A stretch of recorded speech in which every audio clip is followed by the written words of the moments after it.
Google is offering free AI training and tools to U.S. small businesses so they can innovate in ways both big and small. Built by Google experts, the Google AI Professional Certificate equips small businesses with practical AI skills. Through hands-on projects, they can start using AI to get more done and unlock new opportunities for their business.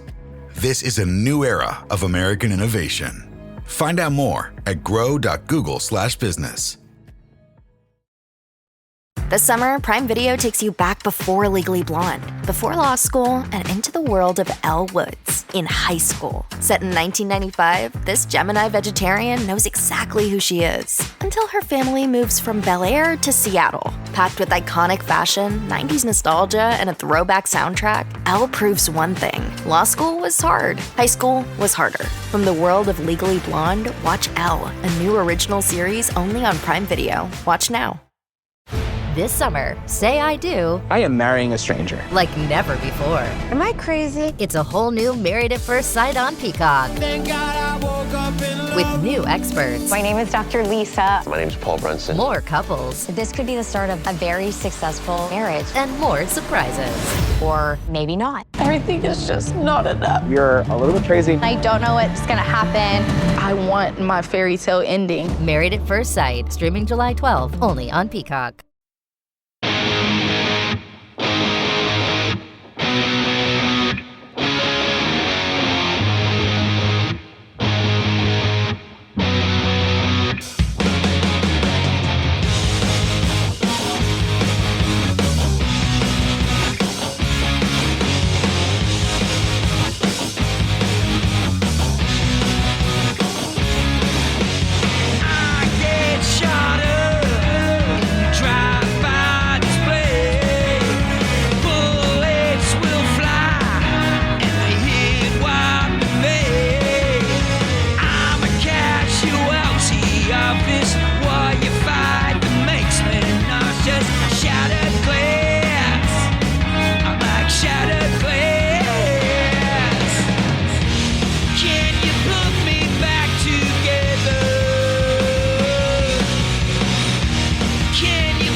What's happening, everyone? Welcome back. It's Jay Scott, and it is The Hook Rocks.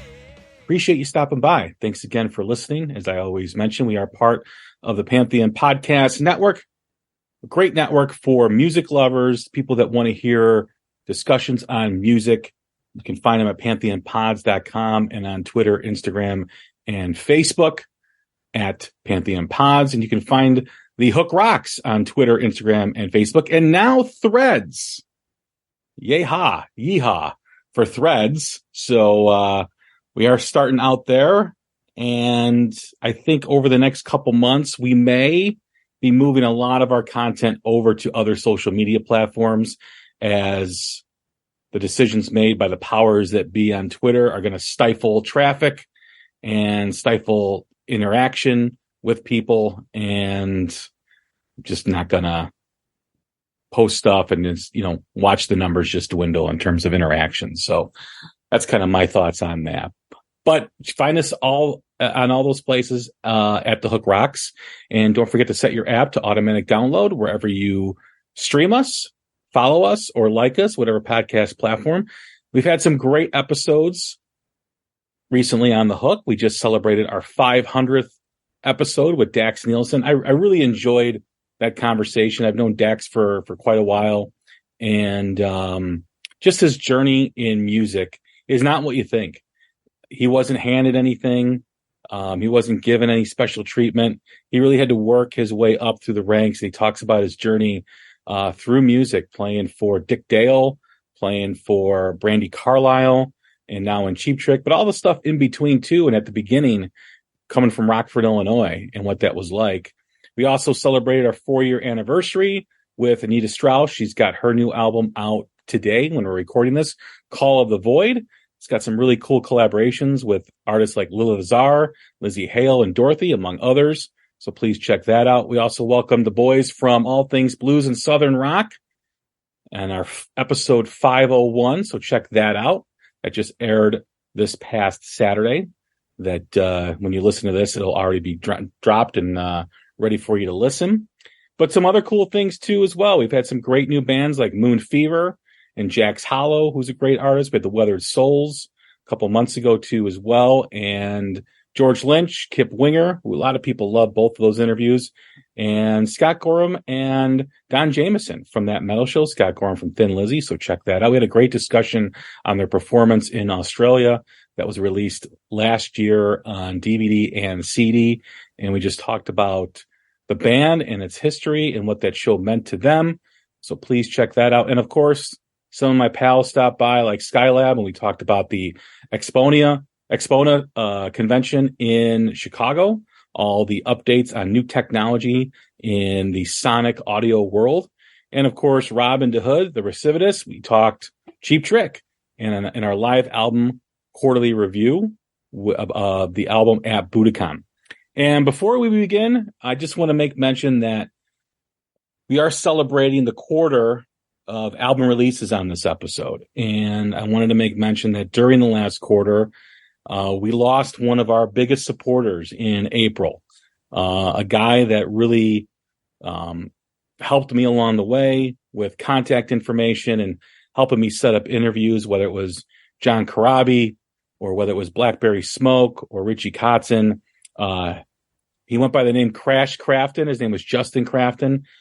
He passed away way too early on in life, in his mid-40s. Severe health complications over the past several years since I've known him. And he was a fighter, and he was a good guy with a big heart. And I'm going to miss him dearly and what he meant to this show.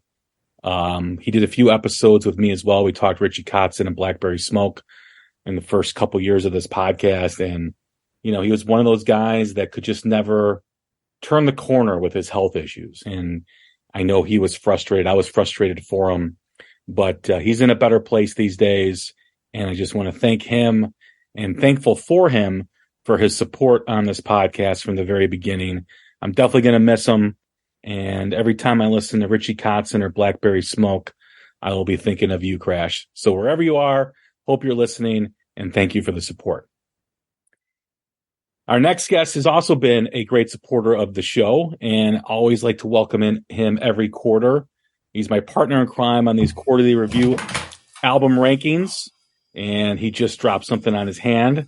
Yep. We're doing this. And that is Chris Corradetti, and you can follow him at CO_Mountaineer on Twitter. His information will be in the notes of this episode. But we do this every quarter, and then we have our annual one every year where we rank the albums. These are always a lot of fun.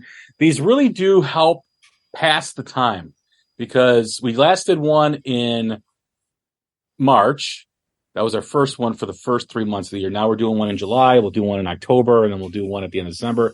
We do one in every season of the year, and it really does help the year go quicker.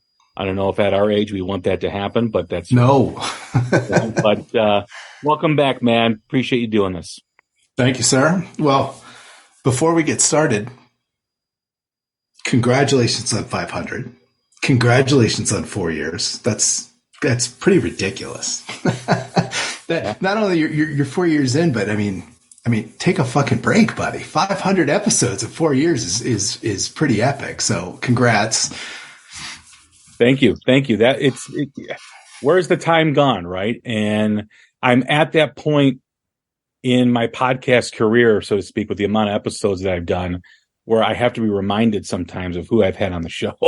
Because it's like, have I had that person on? I think I've had that person on, and I got to go through like 500 episodes to see, oh yeah, I did have him on like 3.5 years ago. So it's a nice problem to have, but I always enjoy talking music, as you know. That's why I started this. So it's been a blast doing it.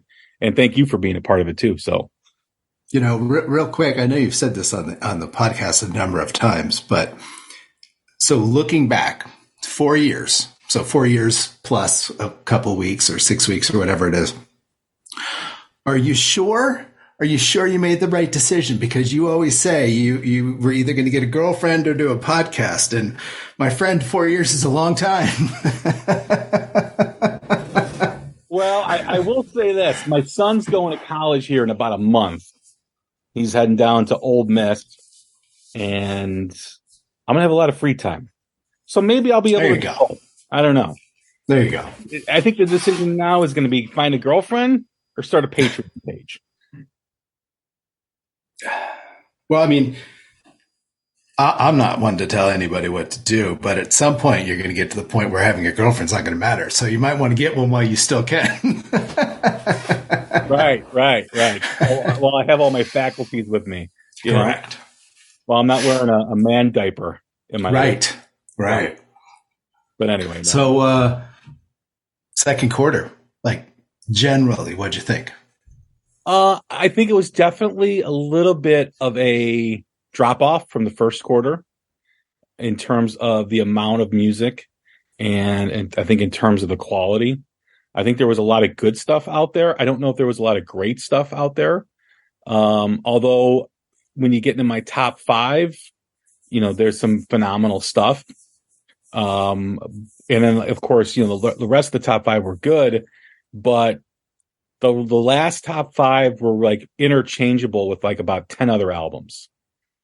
And, yeah, I would agree with that. And yeah, that means there's a lot of good stuff, but I don't think compared to the first quarter, a lot of albums distinguish themselves as greatness. And again, that could change over time, because as you listen to things, you fall in love with them over and over again, and that certainly could happen. So I'm not opposed to that happening with some of this stuff. Yeah. This is a pretty deep quarter. There's a lot of stuff out, but I generally have the same thought as you. My top 3 are really good. And then for the most part, 3 through 10 are 4 through 10 are essentially the same. It could be like 4 through 15, but with that said, I'm hoping we don't get killed a lot in the third quarter with new albums, which is probably not going to happen. But I think there's a lot on the horizon. Oh, there is. And that's what's scaring me. Yeah. I had to do a lot of work this quarter where I just couldn't listen to music during the day. And so I had a hard time connecting with a lot of stuff. So, I need to revisit a lot of stuff this summer and fall and see how it shakes out. But, but I think with that said, this will create, I've seen it from within our group, what their lists are. And especially for you and I doing this episode, you and I really we've spoken a lot during the quarter, but we've had almost no discussion of what are you listening to? What do you like? I haven't told you much. So I honestly don't know if we have more than like 2 or 3 the same. I'll be surprised, but that's just a hunch because I have no idea what you've really liked this quarter. Mm-hmm, mm-hmm. So it'll be interesting. It'll be interesting for sure. Well, I know you've got your list down in terms of what you think I'm going to pick. And like I said to you before we got on air here and started recording, this is going to be the most intriguing quarter because of that, what you just said. We really haven't had a lot of discussions. We both have had a lot going on. And yeah, I can always kind of get a good feel for what you like. And I don't really know. I honestly don't know what you're going to pick in your top 10. Yeah, it'll be interesting. I will say that I'm pretty sure, and I'd have to go back and check, but I think I sent you a few that ended up on my list. But I don't remember. I think I sent some, but I'm not sure. So we'll see. It's going to be interesting. And this is not really true, but this is the first time we're doing an episode, a quarterly or year-end episode where I don't have any physical media in front of me. Yeah. I usually have it and I can look at it and open the stuff and it reminds me of things. And this time I had to jot a bunch of notes down. So, we'll see how different that is, but I did order one physical copy, Chris Preston, or vinyls as you like to call it. I did order a physical copy, that I hope that'll be here, but not in time for this. Well, let's get going, man. Who went first last time? I don't remember. I don't remember. Here's the nice thing for me, at least on this episode, and for the listeners, that because I jotted a few notes down and I don't have anything in front of me, I'm probably not going to talk for very much, which is probably really good for all involved. Well, let's get going, man. Why don't you lead us off with who you got? Okay, so my number 10 is an album that I don't know how. I had no idea this was coming out until the Wednesday or the Thursday before. It's the most veteran group of my list. I think it's their 8th album, and it's In Times New Roman. It's from Queens of the Stone Age. And one of the things that's kind of cool about Queens of the Stone Age, at least for me, was I got into them really late, really, really, really late. I got into them in 2017 with Villains, which I didn't really like, but that's when I took the plunge of, I really need to get into this band and see if I really like them. So this album and this band, or the band, at least to me, still feels new, because in my head, I've only been listening and following them for, 5 or 6 years. So with that said, there's a lot to like on this. It's very comfortable and familiar, but there's also a lot of kind of deep and kind of heavy, but I think that has to probably do with Homie's divorce. And didn't he have cancer or recently get a cancer diagnosis? I hope that's not true. I hope I have that mixed up with someone, but it would make sense. Yeah, based on some of the songs. But right. I don't know. Yeah, that's a good pick. It's a really good pick. Yeah, I like it. It's my 2 favorite tracks are Paper Mache and Emotion Sickness, but I just like how new this band feels to me. And this album, came out late and this might be a theme, but this was a mid-June release and I usually don't get into the June ones too quickly. So you could tell I liked it, but it slots in at 10. So my number 10, Queens of the Stone Age, In Times New Roman. I got in the car. My son was driving. He picked me up from where I was at, and he's got the radio blaring. Reminds me of myself when I was his age. And I get in the car, and it's blaring, and I go, turn it down, So I've reached that age where I'm like, dude, I can't even hear myself think. And he was listening to Queens of the Stone Age. He's like, Dad, this is going to be my album of the year. So he really enjoyed it. I haven't really listened to it that much, only a few songs. So it might be on my year-end list towards the end of or at the end of the year, but I just didn't have really enough time to listen to it. I only listened to a few tracks, but from what I listened to, it was really good. But yeah, that is a good pick. So I know my son at the Youth Rocks on Twitter will definitely like your 10th pick there. Nice. That's going to be, I'm sure that'll get played a lot on his drive to school, right? Oh yeah. So what do you got? My number 10, I just want to say she's back. And I'm happy she's back because her last album never really connected with me. Only a couple songs, and just still have not found the connection with it. But I love her as an artist, and she just released an album here. I think it was back in May, and it's called Death Wish Blues, and it's her and Jesse Dayton, and the artist is Samantha Fish. And this kind of goes back to my blues background with me loving the blues. I love everything about it. And this is the first of 2 blues albums, pure blues albums on my top 10 list. I just love everything about this album. I love the delivery. I love the trade-off between both Jesse and Samantha. Down in the Mud's a great song. Riders is a great tune. Love No Apology. That's a great song too as well. And Lover on the Side. So I think you'll like it. If you're a blues fan, you'll definitely dig it. Samantha Fish. Love the album. Love what she had to do, or love how she came back with more of her natural sound that she shows her influences with, and that's Death Wish Blues. Great album. Go pick it up. Somewhere right now, or not somewhere, but standing in his garage right now listening to this episode, High Stick Mick is giving you a nod of approval. Yep. As he's cooking some ribs, which he's a very good cook, by the way. Last year I was in, I had an operation. I was in a rehab center afterwards, and he brought me like a whole tray of ribs that were absolutely delicious. So not that I'm saying cook me some ribs and bring it to me, Mike, but I'm just saying you're a great cook. You're a great dude. And, this is a great album. Well, I'm saying it. Mike, cook me some ribs, buddy. Our friend Robin the Hood. I have his list here. We have a little read-in that I'm going to skip. Sorry, Rob. But his number 10 is Crimson and Stone by Vermilion Whiskey. Number 9 is Fireflake by Krizark.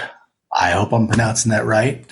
Number 8, the EP from New Dawn Fades Forever. Number 7, The Mojo Funk by Smokestack Rhino out of Australia. It's a good pick. Number 6 is Hot Spring Water and their album Of a Morning. Number 5, Crimson Devils and their album Forever High. Number 4, Dorothea Cottrell's Death Folk Country.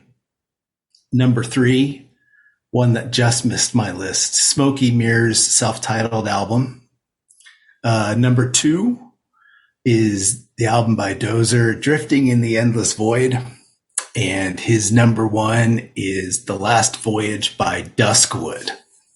And he did put a note in here that said that the New Dawn Fades EP, if it had been a full length of quality consistent with the 3 songs, it would be number 1. So it's pretty good if an EP with 3 songs made his top 10. So nice list, Mr. Hood. Awesome. What else we got? Who else we got?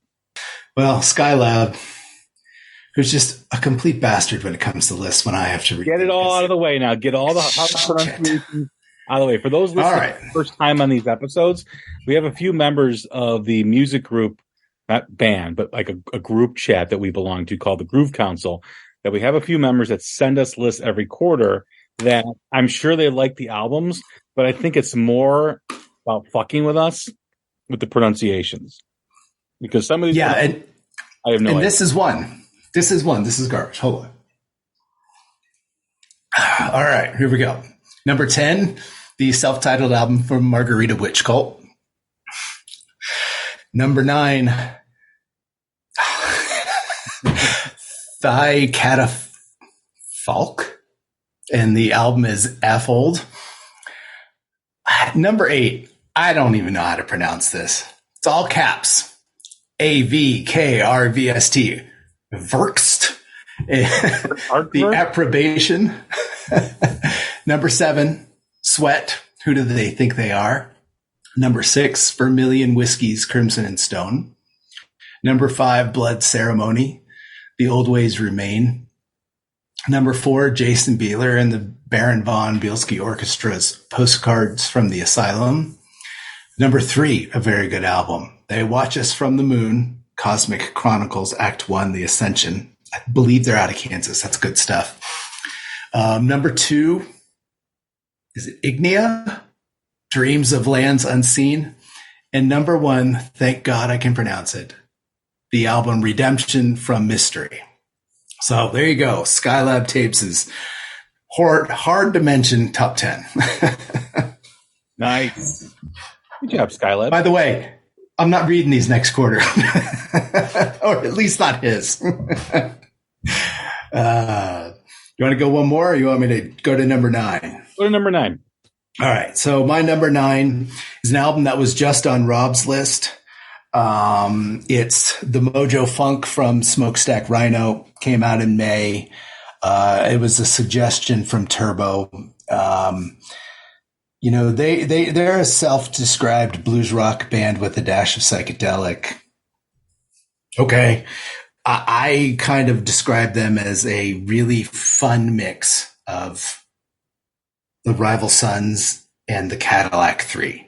You know, it's a weird, it's kind of a fun album, but it's got more of a classic rock sound, but there's a lot of weird shit going on with the album cover. But great vocals, great riffs, funky bass playing, great harmonica.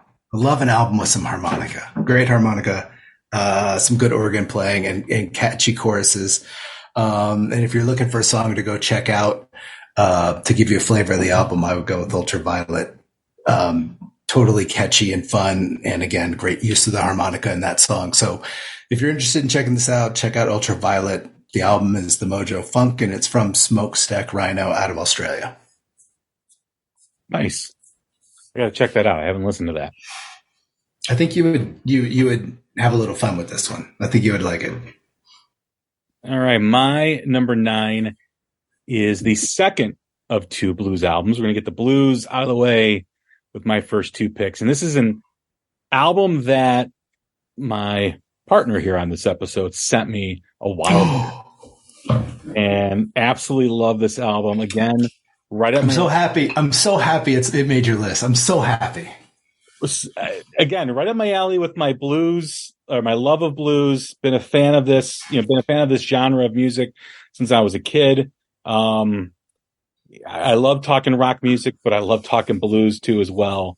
And, with Samantha Fish being somewhat of a veteran at this point in her career and really doing a lot for the blues community, she has over the last decade or so.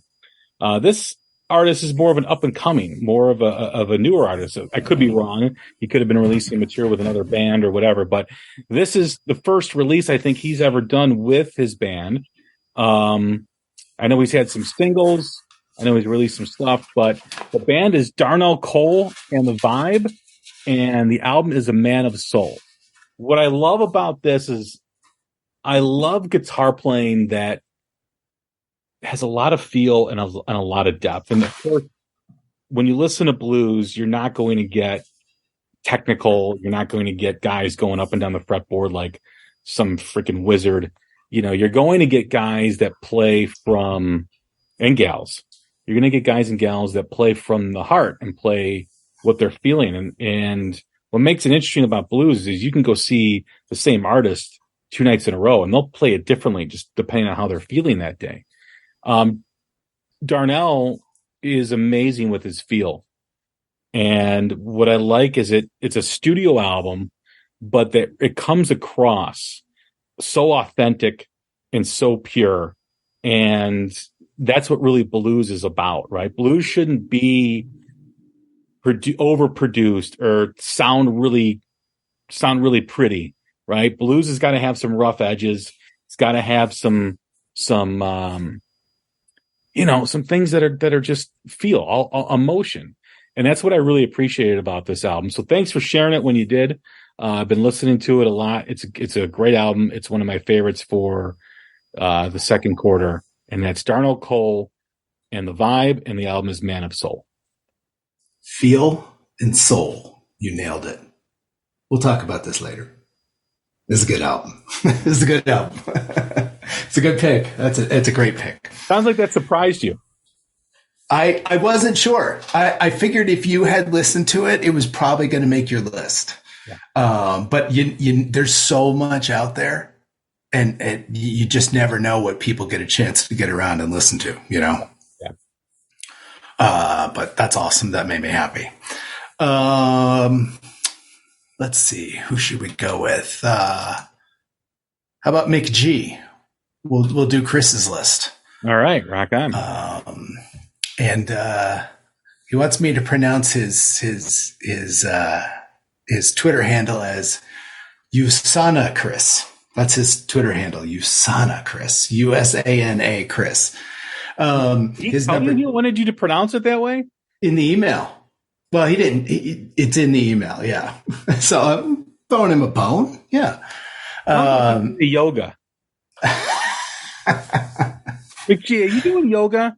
You get all spiritual while I've been away this last quarter. I haven't talked to you that much, but Usana. Well, see, now you have something to talk about when the next show you guys go to. I definitely got to have a discussion with him on this. This is like earth-shattering news. I got to find out. So his number 10, common album so far, the self-titled album from Margarita Witch Cult. Number 9, another common one, Duskwood's The Last Voyage. Number 8 is Witch Skull's The Serpent Tide. Number 7, an album that I imagine will be popular, Jack's Hollow's Only the Wild Ones. Number 6, Children of the Reptile, Heavy is the Head. Number 5, Finality's Technocross. I bit my tongue as I say that. Technocrossy. Shit, that hurt. Number 4, Metallica's 72 Seasons. Number 3, Enforced's album, War Remains. Number 2, one that just missed my list, The Golden Grass, Life is Much Stranger. And his number 1 album is Remedy from Gozu. And boy, he loves them. He loves them. So good list, Chris. And Mr. Skylab Tapes could learn a thing or two about how easy it is to pronounce those. Maybe not when you bite your tongue, but how easy it is to pronounce that list. Yeah. Maybe that's going to be a qualification is now you must produce the top 10 of bands, but only bands that are easy to pronounce. That would be awesome. Or send the phonetically way to pronounce it in the email. Because you know what these guys are doing, right? When they hear me, who used to butcher these things when I read them, and now they're laughing at us. Oh, absolutely. When Rob into Hood and Turbo and Rich, and I'll even put Steve in that, and Skylab, they're waiting. They're listening for this stuff. And you can know they're laughing their asses off when we try to pronounce this stuff. This is true. This is 100% true. Bastards. All right, let's go to everyone's favorite, Turbo. And Turbo's number 10, the album Of a Morning by, he has a typo here. So I'll pronounce it the way he did it, and then we'll give you the correct one. But the album of a Morning from Hot Spring Mouth. It's not Hot Spring Mouth, Hot Spring Water. But number 9, Sweats. Who do they think they are? Number 8, Blood Ceremonies, The Old Ways Remain. Number 7, Smoky Mirror's self-titled album. Number 6, Margarita Witch Cult's self-titled album. Number 5, Duskwood, The Last Voyage. Number 4, Vermilion Whiskey's Crimson and Stone. They're just stacking the same ones. These guys love the same music. Number 3, great album, Black Rainbow's Super Skull. Number 2, Gozu's Remedy. And number 1, Dozer's Drifting in the Endless Void. We've read 4 lists, and I feel like they've had 8 of the same albums on there. Those guys love the same music. I mean, that tells you right there how good it is. So well done, Turbo. Nice job. Nice. Oh, so my number 8, album that came out in May, a suggestion from our friend Rich, Fuzz Doom Rip. I don't know if this is a band or an individual. I couldn't find much on them when I was making my list, so I honestly don't know that. But it's a psychedelic stoner rock album with a very cool space travel theme. The album is Take a Ride, and it's from the band or individual Neon Burton. I absolutely love it. It's got 7 or 8 songs, 3 of which are instrumentals, not a lot of lyrics. But it really worked with me during this quarter. I was really into Crystal Method in the 90s. That was one of my weird things, but they had an album. Talking about the band, right? Yeah. No, not Crystal Meth. Crystal Method. But they had an album in the mid to late 90s called Vegas, and it kind of had the same kind of space travel theme. And this reminds me of that.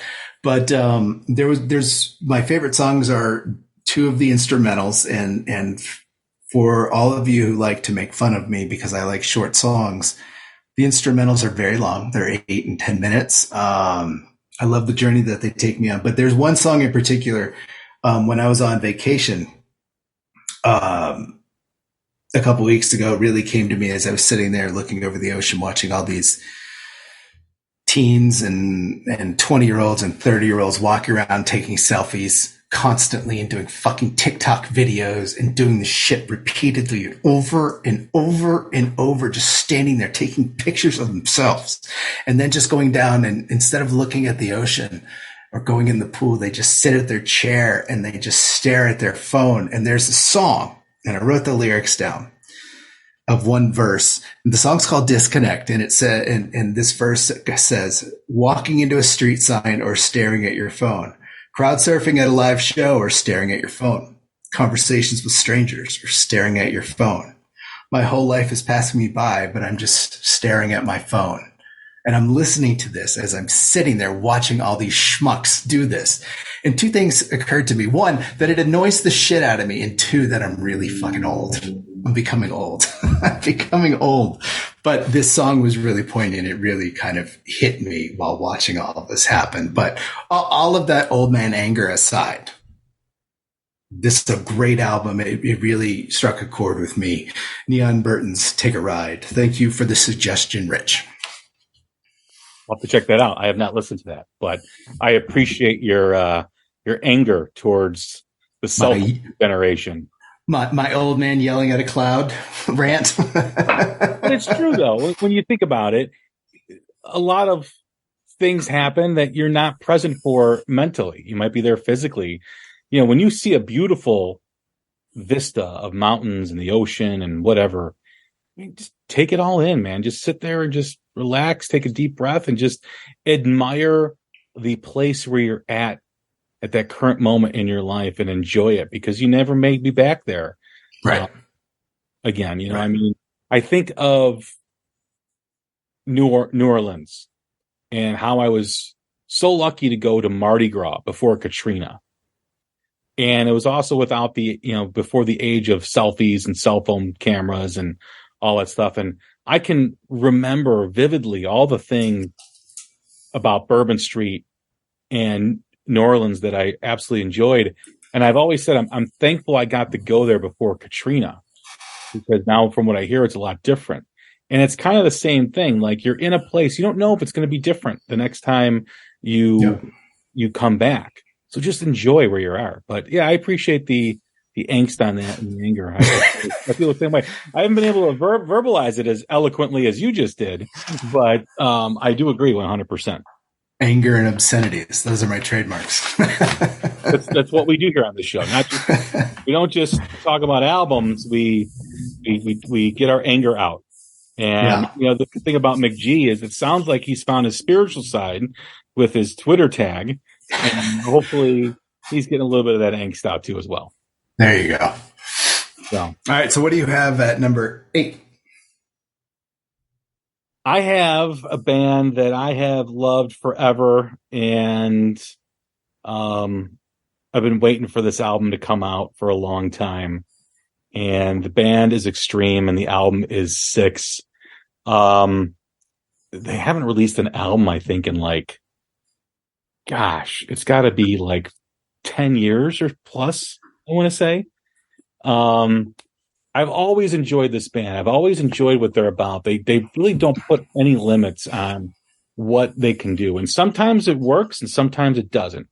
But really? I admire them for going at it and going after it, because they do have the balls to do things that are different. And I've always appreciated that with them. With, you know, their debut album, when it had songs like Kid Ego and Teacher's Pet and Play With Me and Mother Don't Want to Go to School Today, that whole vibe of that whole album spoke to me, you know, when I was in junior high and in high school. Pornography, which was the next album, which had their big hit More Than Words. I've always said that they broke with the wrong song.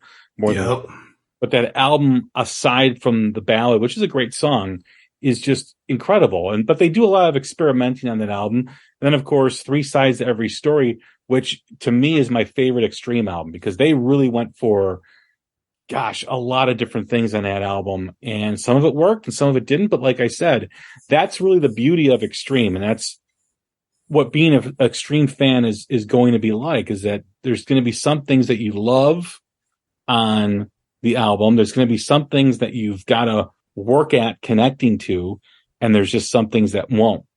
But I do admire them pushing their limits and trying to go for things that maybe a lot of other bands would just play it safe and just kind of do what people expect them to do.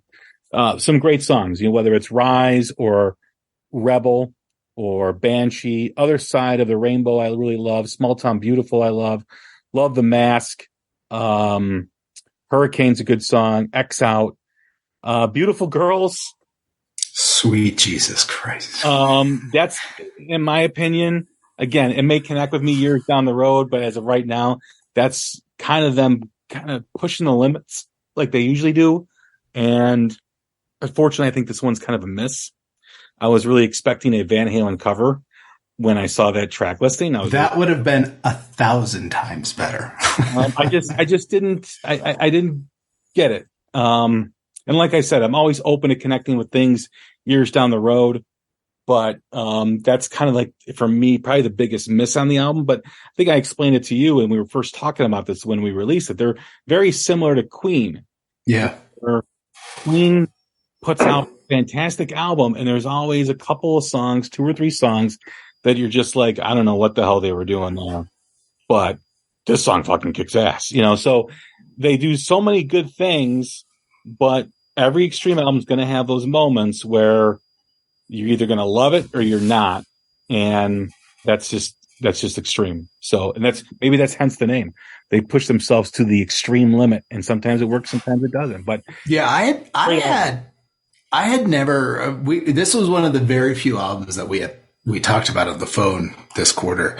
And you made the comparison to Queen, and I had never thought of that before, but I think you're spot on that. That's a really good comparison. And there are really good, borderline great songs on this album that, like, by the end of the album, and whatever the last song is, and it's escaping me right now, Gary sounds just really, really, really good.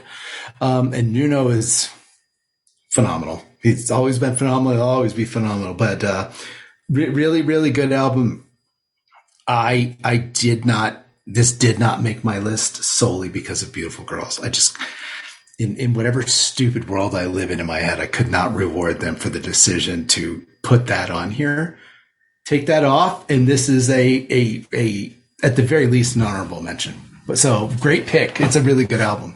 Minus the atrocity of Beautiful Girls. Yeah. Here's to the Losers is the last track, which is a sensational song. Mm-hmm. But as being a big Extreme fan that I am for years, I always know whenever I listen to an Extreme album, there's going to be a couple songs where I'm kind of, I don't know, but they're harmonizing, and Nuno's playing is always top notch. I love Gary's personality, and his vocals and his approach. Yep. But, it's a fantastic album. I just wish they would release more music more often, in my opinion. But, Extreme, the album is 6, and that's my number 8 in the list of my top 10. All right.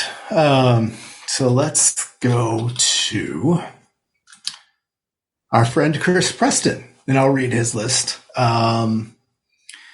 His number 10 is Buck Cherry's Volume 10. Number 9 is Jack's Hollow's Only the Wild One. Number 8, Such As Yourself, Extremes 6. Number 7, Rival Sons' Dark Fighter. Number 6, In Times New Roman from Queens of the Stone Age. Number 5, Aaron Jones's Chronicles of the Kid. Number 4, Metallica's 72 Seasons. Number 3, The Foo Fighters' But Here We Are. Number 2, 7 from Winger. And number 1, Black Diamonds from LA Guns. So great list from Chris. Well done. Nice. Great list. To the Itchers. Yeah, I believe this is Aaron from the Itch sent this, and Aaron did not rank these in any sort of way. He just kicked them out in chronological order. So if that's an issue for you, go yell at Aaron. So we'll just take it from the top. Metallica's 72 Seasons. Enter Shikari's A Kiss for the Whole World. Sleep Tokens, Take Me Back to Eden. And I'd like to add, that's a really good album. Good pick. The next one is The Violet in their album, I don't know what this is, 002 TV. Then we have the Foo Fighters, But Here We Are. Then Sleepwalker from Louise Post. Bully, Lucky for You. And Alt's album Abeyance. Then we have Heavenward's Pyrophonics. And last on their list is Aaron Jones's Chronicles of the Kid. So nice job, Aaron. Put a number on it, makes it easier to read. You little jackwagon. But so there we go. Nice. We're rolling sevens. 7. Oh, good song. Rolling sevens. Yeah, well done, sir. So my number 7, another Turbo suggestion. Of course, no list is complete without 1 or 2 Turbo suggestions. Came out in April. A 4-piece band from Italy. I think this is their 3rd or 4th album. The band is Gorilla Pulp. The album is Mask Off.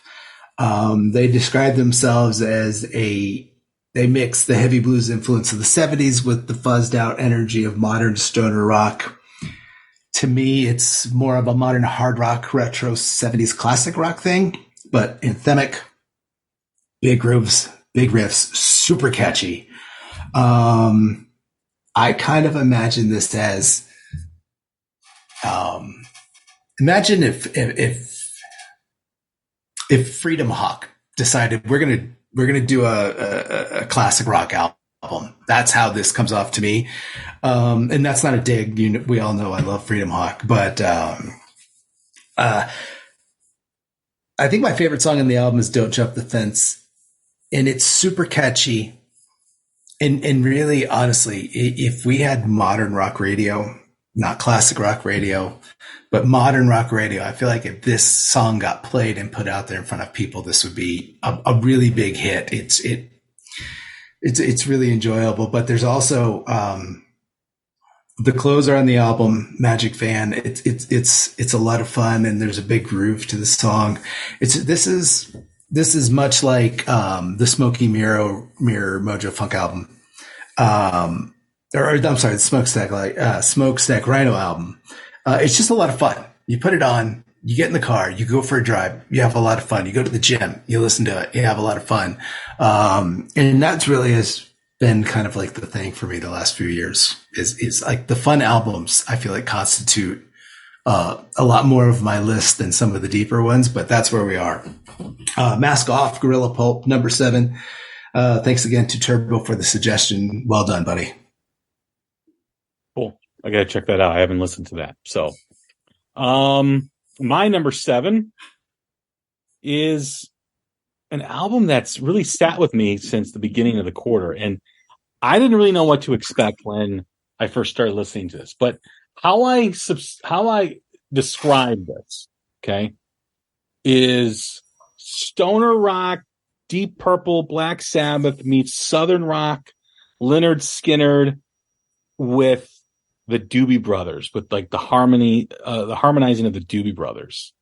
It's a very interesting sound, and it's like it's almost addicting. I can't get enough of it. I've been listening to it since April, and that album is Life is Much Stranger, and it's by The Golden Grass. That's a great pick. That's a great album. Well done. Love it. Love it. It's just, with me, stoner rock or psychedelic rock is kind of hit or miss because to me, a lot of it sounds the same. But, when you look at album, stuff like Freedom Hawk or Near Dusk or 1000 Mods, who I've absolutely loved, and La Chinga, and now, the Golden Grass, I'm sure there's others that I'm not mentioning. It really has to be something distinct about them for me to really dive into them. Because I think I've mentioned before, a lot of things with stoner rock kind of runs in place. There's no movement to like a melody or a hook. It kind of just runs in place. And would you consider Age of Truth stoner rock? They're stoner slash desert. I don't know that they're doom. They're stoner slash desert. Yeah, desert no, rock, I mean they're a band. You know, if I had to say my favorite stoner rock bands or doom bands, whatever you want to call them, I would say Age of Truth, La Chinga, and 1000 Mods, and now the Golden Grass. Nice. This is a very classic rock sounding album. Yeah, it's got like the Doom Brothers meets like Sabbath, Purple. It's kind of really interesting. And what really kind of threw me is the vocals, like the harmonizing with the background vocals and everything, because that's not really known in the doom and stoner rock genre. Yeah. That song Howlin'. Yes. That's killer. Killer in 100 Arrows. Just that's a really good album. It's a really good pick. Not on my list for you. Not on my list.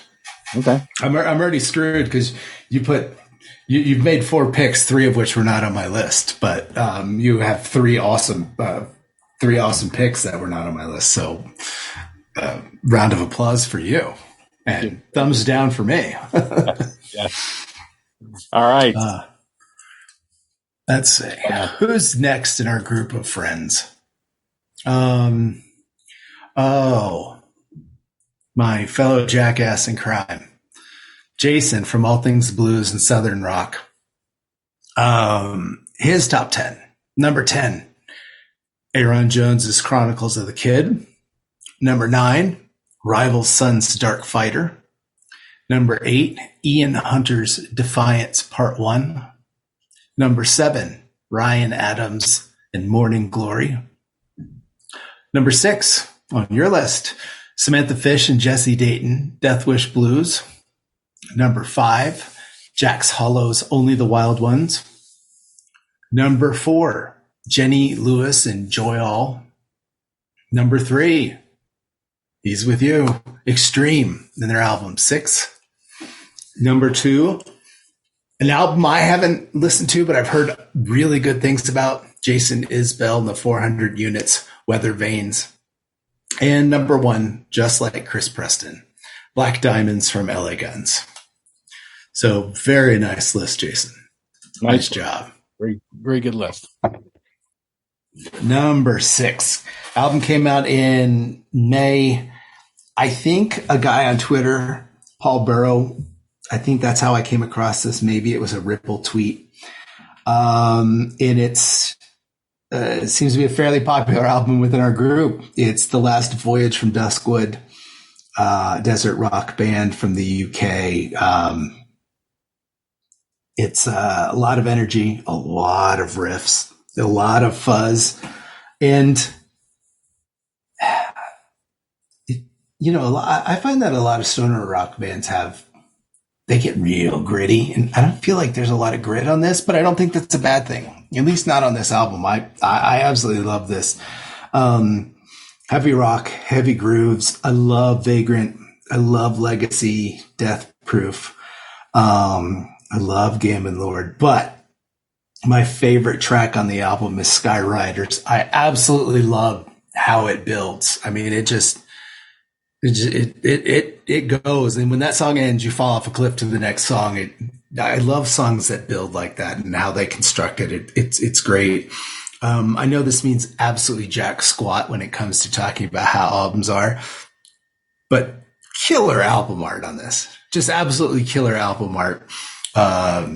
The stoner desert doom arena. They know how to do album art. Like it's one of the things I love about it. So anyway, number 6 for me, Duskwood's The Last Voyage. Thanks to Paul and thanks to Ripple for this. And again, very popular within our group. So if it wasn't one of those two, it was one of the others in our group because they all love it. So nice. What do you got for 6? Well, this band is an interesting band. really a cool sound. It's a throwback to the Stones Mick Taylor era, the 70s era of Let It Bleed and Exile on Main Street and all the stuff they did during that time. Goat's Head Soup, I think, Mick's on to as well. It's got that angst of the Stones. The guy who's the singer has the vocal approach of Mick Jagger, very similar in how he phrases and how he delivers the song and the lyrics. And the guitar playing is just so dirty and so cool. Love this band. I can't wait to hear more. And the band is Howlin' Sun, and the album is Maxime or Maxime. This episode is brought to you by State Farm. Listening to this podcast instead of doom scrolling? Smart move. Another smart move? Getting help from one of State Farm's 19,000 local agents when you choose to bundle home and auto. Bundling, just another way to save with the Personal Price Plan. Prices are based on rating plans that vary by state. Coverage options are selected by the customer. Availability, amount of discounts and savings, and eligibility vary by state. Tomorrow morning is knocking. Stock your fridge now. How about a creamy mocha frappuccino drink? Or a sweet vanilla? Smooth caramel, maybe? Or a white chocolate mocha? Whichever you choose, delicious coffee awaits. Find Starbucks Frappuccino drinks wherever you buy your groceries. Do you hear that? Sounds like breakfast is ready. Because Quaker's coming in hot with morning nutrition. 100% whole grain oats and a good source of fiber to fuel the rhythm of your morning and kickstart your day. And that sounds absolutely delicious. Fuel to start whatever's next. Quaker, official sponsor of FIFA World Cup 26. That's you're picking all of my honorable mentions, sir. Nice job. Love that album. Yeah, it's so reminiscent of like the Stones, man. Like when you hear the guy sing, he's at a different pitch than Jagger, but the delivery is so similar. I love it. And then just the guitar work, that rawness, that's just all feel. There's nothing technical about it. You know, going from something like Nuno, who's extremely technical, right? You know, who also kind of has a bit of feel to him too, to just pure, just down and dirty blues rock. Love Howlin' Sun. Love this album. It's very it actually goes really well with your last pick, The Golden Grass. Those are kind of similar albums. They had that kind of like retro 70s rock sound, but what is also classic rock nowadays. You know, that's I just killed my computer almost. Sorry. But yeah, no, that's a nice pick. And that's another one, much like The Golden Grass, that I know was really, really, really popular with Rich within our group. So whenever we get to his list, we'll have to see where that lies. I'll be pretty shocked if neither one of these show up. So well done. Nice pick. Was that on my list that you picked before? Nope. No, you're blowing my list out of the water. I'm completely screwed on this. I mean, I feel confident in 1, 2, 3, 4 that I have on here that will show up in your remaining picks. So we shall see. Yeah, we'll see.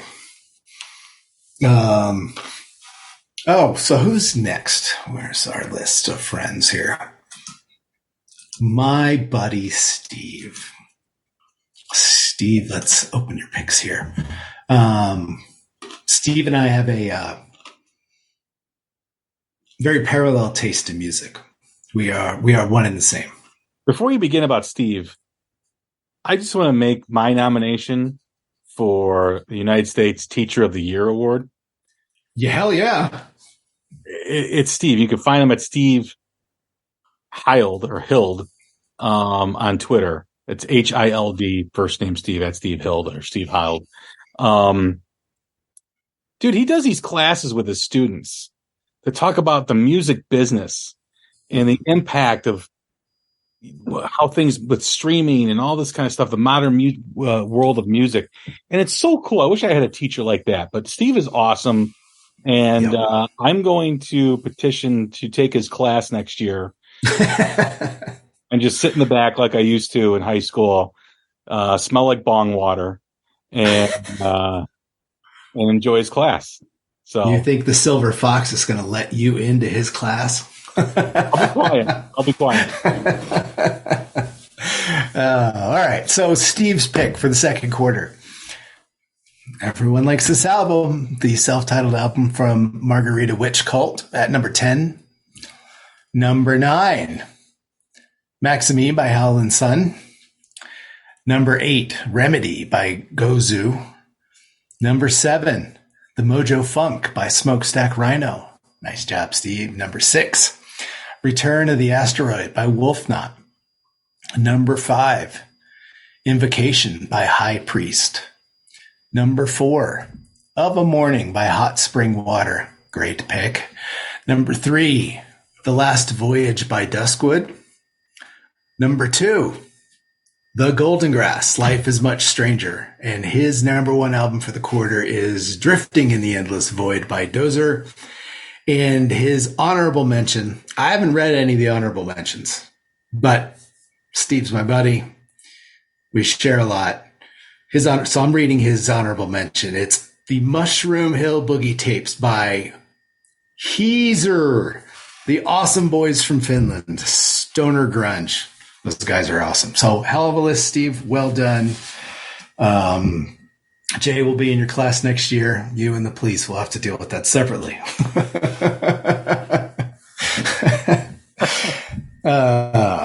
So we're getting to the top 5? Yeah. Is that where we are? Yeah. Okay. All right. So another June release for me on mine. I believe this was a Turbo recommendation. It was on his list. It's an Italian psych fuzz trio, hard rock 70s swagger with 90s stoner kind of groove to it, or so they describe themselves as. But this was my workout music on vacation. I was gone for 8 days. I worked out 7 days. This is my first album every single time. It's Super Skull from the band Black Rainbows. I love everything about this. It's a really energetic album. But the first track, Apocalypse March, it really sets a tone. Big fat riffs. It's super catchy, but there's a great bluesy kind of stoner rock song, Megalomania, that has a cool funky bass line to it. I really dig that. But my favorite one is Fire in the Sky, big, energetic, monster galloping groove. And it's the last song on the album. And I've never really thought about this till we started doing these quarterly reviews, but I feel like 75 or 80% of all of my picks, my favorite song is the last one. It's a really weird thing, but it's awesome because you get to the end of it and it's your favorite song and I immediately play it again. I need to hear Fire in the Sky again. And then when I hear it for a second or third time, then I play the album again. And that's how you get an album on an end of the quarter list. So check out Fire in the Sky off the album Super Skull from Black Rainbows. Super fun, super, super energetic album. So thank you, Turbo. Well done, my friend. Is that Turbo? It was Turbo or Heavy Psych Sounds, but it was Steve. Or no, Turbo recommended that to you. Okay. Yeah, I think so. Because it also made his list. And how am I going to come across a stoner band from Italy? Come on, what are we talking about? That's right in Turbo's wheelhouse. That's right in his wheelhouse. There's like a late night National Geographic show that talks about all the stoner bands from all over the world. We need Turbo. Turbo needs his own. Turbo's the guest host. Yeah, he's actually a celebrity on late night Discovery. Late night music with Turbo.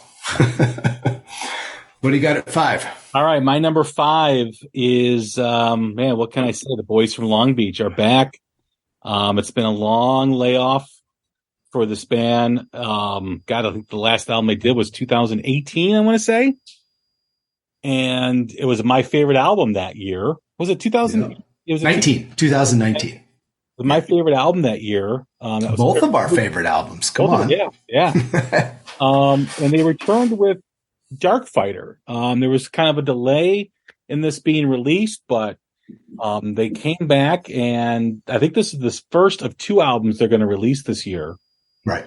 And it's different. It's a different Rival Sons. There's a lot that's very similar. You know it's going to be Rival Sons, but I admire a band that takes chances and that wants to do something different in a world that expects cookie cutter rock music and things to be the same.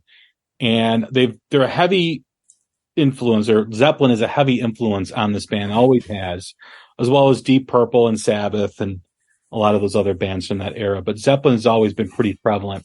And when you look at the evolution of Zeppelin from 1968 to 1979, from Led Zeppelin 1 through the album In Through the Outdoor, that band goes through so many changes and so many evolutions to different sounds and different tones and different, like Middle Eastern type of sounds and beats and stuff. And they always pushed it. They always pushed it as far as they could go, having a song like Jamaica on Houses of the Holy or Fool in the Rain on Presence. So I admire what they're doing. And yeah, at the first listen, it does jar you a little bit because you're like, wait a minute, like what's going on with Rival Sons here? But I promise you, the more you listen to it, the more you appreciate the album. Obviously the first single from the album was Nobody Wants to Die, which is just a killer. That is probably the most recognizable Rival Sons song in terms of just like their lineage and their history. That song fit on any Rival Sons album. But Mirrors is such a great song, and Bird in the Hand, love Rapture, love Guillotine, in the last album Dark Side. I mean, it's just a great album, and there's a lot of experimentation going on. There's a lot of different stuff, but hey, when you're in a band and you're creating and you're evolving as people and as songwriters, your sound should evolve. I've made mention of this probably 24 times throughout many different episodes. There's only one AC/DC who can do the same album over and over again, but most artists and most bands can't because they need to find that juice with something else. And I'm glad and thankful that they took a step in a different direction on this album, and I appreciate it and can't wait to see where they go next. So my number 5 is Dark Fighter, and the band is Rival Sons. That's a good pick. I'm curious. I've not read much on the album, but I'm really curious in how this album came about being made, in that was the album, how a lot of bands start with a riff and they make a song, and then whoever writes the vocals comes in and writes the vocals based on whatever piece of music. I'm wondering if the music on this album was brought up after reading the start of the lyrics. I found this as a very introspective, COVID era-esque, inward looking album, a lot of questioning. And I'm wondering if the music was written around the basis of that. It's just one thing I need to read. Like the idea of yes. The tone of the, that's a good question. Yeah. So, but nice pick. Rival Sons at number 5. Well done, sir. Yeah, let's talk about 2 more of the Groove Council. Okay, so who do we have? We did Steve last, right? So, our friend Terry. Okay, so we'll do Terry. Queen of the playlist. She is Queen of the playlist. And I want to give Terry a big thank you. I had a very long, almost 8-hour flight on my vacation, and Terry's mid-June playlist came in right at the nick of time. I was able to switch it over to my streaming service of choice. And it was really nice to not only listen to it, but to be able to. We were messaging back and forth about the songs and everything, and it was a lot of fun. So Terry, thank you. You made a very long flight a lot more enjoyable. Yeah, follow him on Twitter at TAT2630. Great follow. Yes. All right. So Terry's number 10 is Devil's Got You Dreamin', Through Fire. Number 9, Like a Machine, Carmen line. Number 8, Just a Name. I've been reading these backwards. Sorry. Let me start again. Number 10 was Through Fire's album, Devil's Got You Dreamin'. Number 9, Carmen Lines, Like a Machine. Number 8 is Just a Name from Ashley Sherlock. Number 7, The Weathered Souls album, Till Morning Comes. Number 6 is Royal Bliss with Survival. Number 5 is Witch Hazel with 4, Sacrament. Number 4 is Zach and the Newmen's Reinvent Me. Number 3, Aaron Jones's Chronicles of the Kid. Number 2, Jason Charles Miller and Cards on the Table. And number 1, Black Orchid Empire and their album Tempest Veritas. And she had 3 EPs worthy of a special mention. I completely agree with all 3. One is Prologue by Ollie Brown and the Dead Collective. Excellent. Cry for Mercy's Dry Bones and Gunshine's Checkmate. And that will make Carl very happy. Our friend at New Classic Rock North America. Big proponent of Gunshine. So our friend Mike, High Stick Mick, his second quarter list, number 10, is Hostage from Smackbound.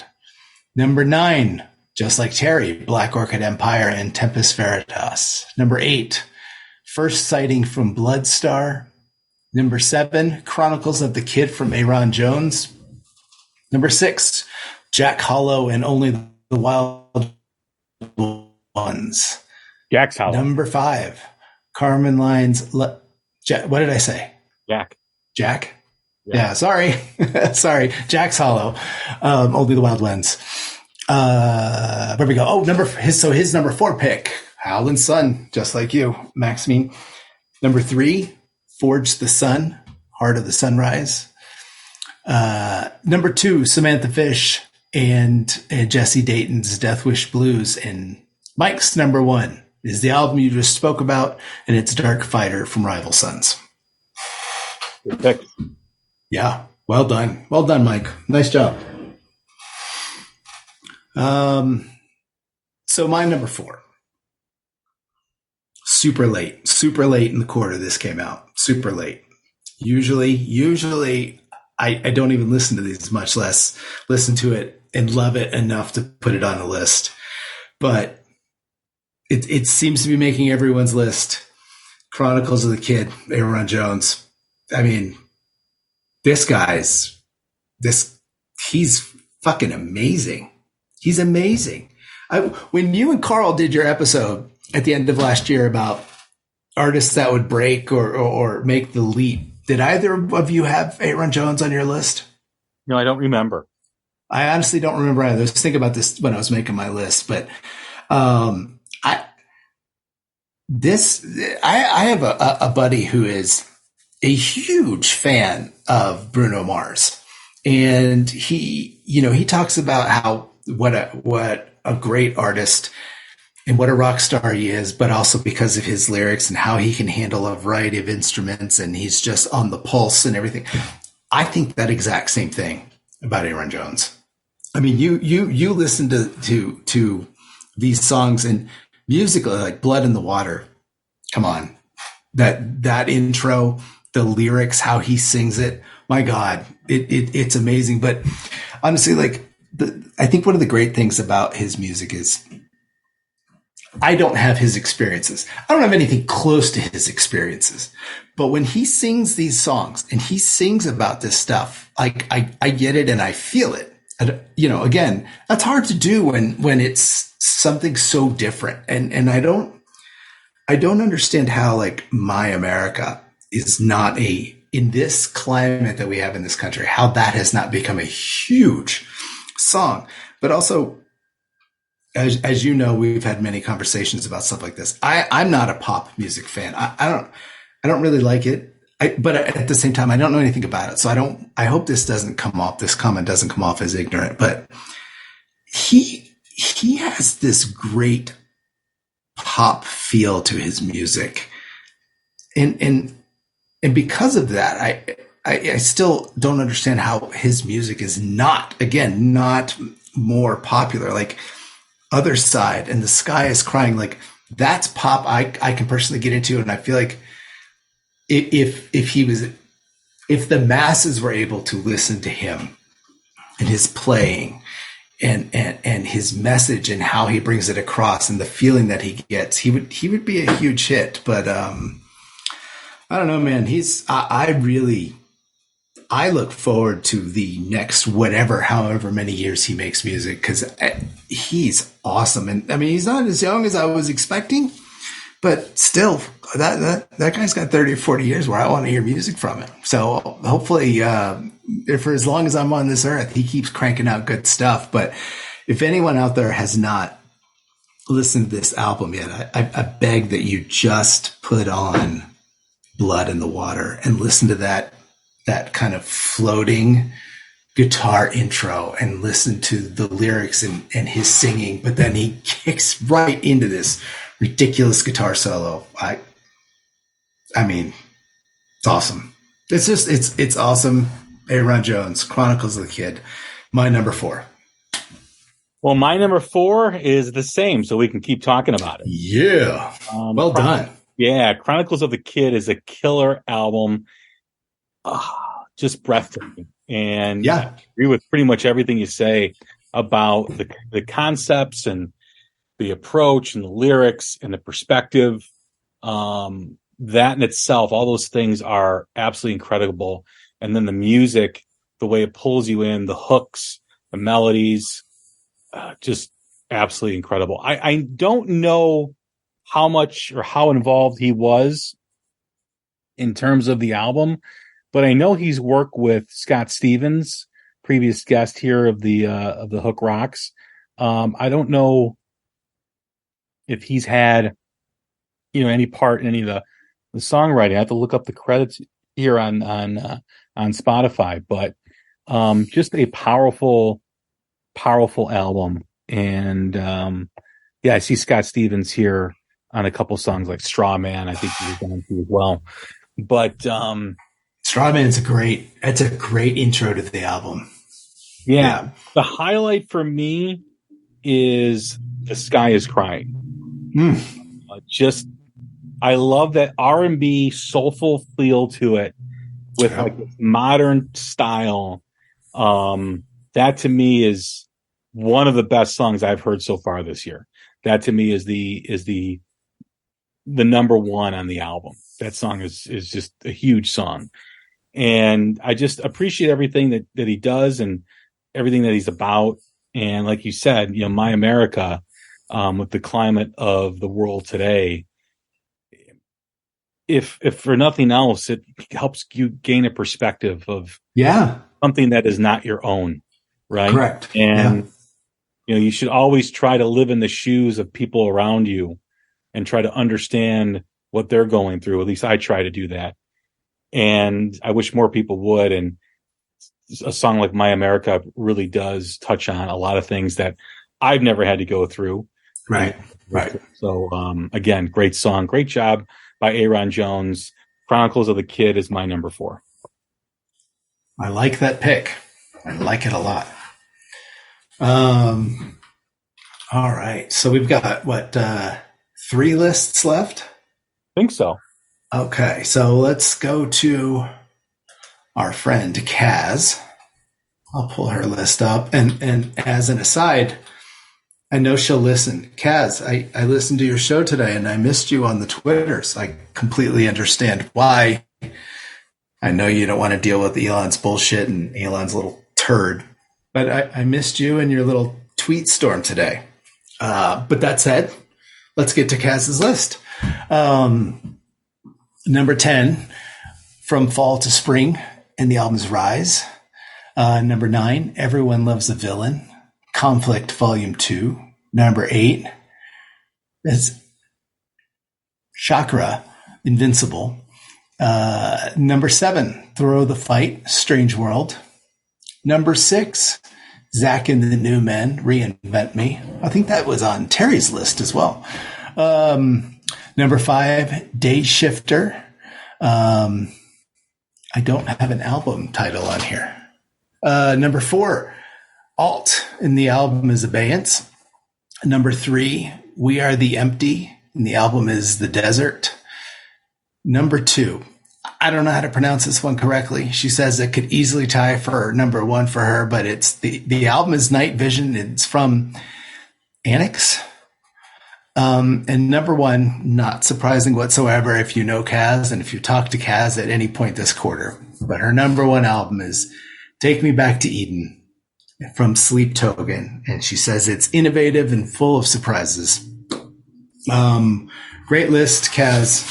I hope things get better and we get to see you again in the Twitter world. Great list, Kaz. One of the great soldiers in promoting new rock. She has her East London radio show at ELR Rocks, which I wish I could listen to more, but whenever I do catch it, I do enjoy it. And of course, she's now a contributor to the Emerging Rock Bands magazine, which they do a fantastic job. So Kaz, really walks the walk and doesn't just talk the talk; she walks it too as well. So check her out. I don't know if she's going to put together a Facebook or Instagram page, but I'm sure she's on Threads somewhere with ELR. I believe she is. Yep. I believe she is. You want me to read another one, or you want to hold off? We can go into our picks at number 3. Okay. So number 3 is, ironically enough, the same thing happened with my number 3 in the first quarter, but it's a little different. This is by far and away, the collection of music that I've listened to the most in this quarter. By far and away, it's not even close. It came out in April. Our buddy Carl at New Classic Rock in North America will be very happy. He has been singing the praises of Gunshine since he heard about them. I am fully on board. They were an honorable mention with their album last year, and their EP Checkmate is fucking fantastic. I know the LA Guns album is hugely popular in our group, and for the right reasons. It's a great album. For me, it's an EP. It's an EP, but this was what everyone sees in the LA Guns album. That's what I got from this EP from Gunshine. And it's only number 3. It's only number 3 because it's an EP. But great vocals, great guitar solos, great rhythm section. It's your classic hard rock, late 80s, kind of sleaze rock. It's so good. All 5 songs on the EP are great. My favorite song is the last one. Since the first day I heard the song, I've been infatuated with it. It's my favorite song of the quarter. I've listened to it 6,000 times, and it's Till the End of Days. And for all the people in our group, it's an 8.5-minute song. So suck it. I like long songs too. I just don't like them a lot. But it's a great song. There's this epic sprawling midsection with guitar and then a piano, and then the drums kick in, and then we get more guitar solo, and then it kicks back into the song. And it's just amazing. If you're into like the new albums that have come out from the legacy acts like Extreme and Winger and LA Guns this quarter, and you haven't listened to Checkmate from Gunshine, give it a try. And then I know you'll turn around and listen to the debut album. More importantly, and I want to make sure I say this right because I don't want to be negative. If you are a fan of new music, and you don't know this band, and let's say you like a band like Classless Act, you need to listen to Gunshine, because Gunshine is 10 times the band that Classless Act is. And no disrespect to Griffin Tucker, because he's a hell of a fucking player. But this band and their lyrics and how they write songs and they play, if you like Classless Act, listen to Gunshine and turn around and thank Carl from New Classic Rock in North America, because he's been all about kicking them out to the masses. So my number 3, I'm super excited about this, even though it's an EP, is the EP Checkmate from Gunshine. I love it. I love it a lot. Hi. What do you got? All right. My number 3 is, a few years ago, we talked about this artist album as a celebration of music. And I've been waiting for a follow-up ever since. His tone on his guitar is tremendous. I love everything about his approach to music. And this is a very introspective album, where the last album was a celebration of music. This is really kind of him really digging deep into his thoughts and into himself and just outputting music that is very touching and how brutally honest and raw and authentic is. And if you want to win me over with an album or a band, the number one thing has to be authenticity. Yep. Right? You gotta have it in your soul. You gotta believe it. You just gotta have it. And Nick Perry has it on this album. One of my just absolute gorgeous album. A follow-up to Sunvia. Yep. A few years ago, and my son turned me on to that album. But this again is just a fantastic record. I mean, just the songs like "Waiting for You," "I Won't Change," "Modern Man," "The Pine," "Exist," "Kiss the World Goodbye." I mean, "I Want to Be Free." Just so many songs. "Sunset to Sunset" is gorgeous. So many songs that just have deep meaning to him, and they're very personal. And for him to have the guts to kind of put all that out there into the universe, and also have just these philosophical thoughts at the end of songs and in between songs too as well. And just, I just love that approach, and I just love it. I love everything about it. So my pick for number 3 is Nick Perry and the Underground Thieves, and the album is Terra Firma. Go get it. It's fucking gorgeous. I had a feeling that was going to be on your list. It's a good pick. That's a good pick. Not surprising. I know you're a huge, huge fan, Nick Perry. Let's go to the final 2. Yeah, you want me to do 2 back to back? Okay. All right. So our friend Carl at New Classic Rock in North America. His number 10, Only the Wild Ones from Jack's Hollow. Number 9, Green Gasoline's Strike When the Iron is Hot. Number 8, Darnell Cole and the Vibe, A Man of Soul. Number 6, Grandville, their album Grandville. I'm sorry, that was number 7. Number 6, Aaron Jones, Chronicles of the Kid. Number 5, Taming Sorry, My Heart, My Love. Number 4, Elegant Weapons, Horns for a Halo. Number 3 has appeared on a couple lists. The Weathered Souls, Till the Morning Comes. Number 2, Golden Arm by Haunt. And then number 1 is on my honorable mention list. Really, really good album. Largo Vista by Delta Shade. So, well done, Carl. Carl provided us with 1 through 27, and they're really good. It's a huge list, and Nick Perry is on that list. Speaking of, so Carl, well done. And if you guys don't follow Carl, you should. Yeah, follow him on Facebook and Twitter at NCRINNA. NCRINNA. Does a great job with new music.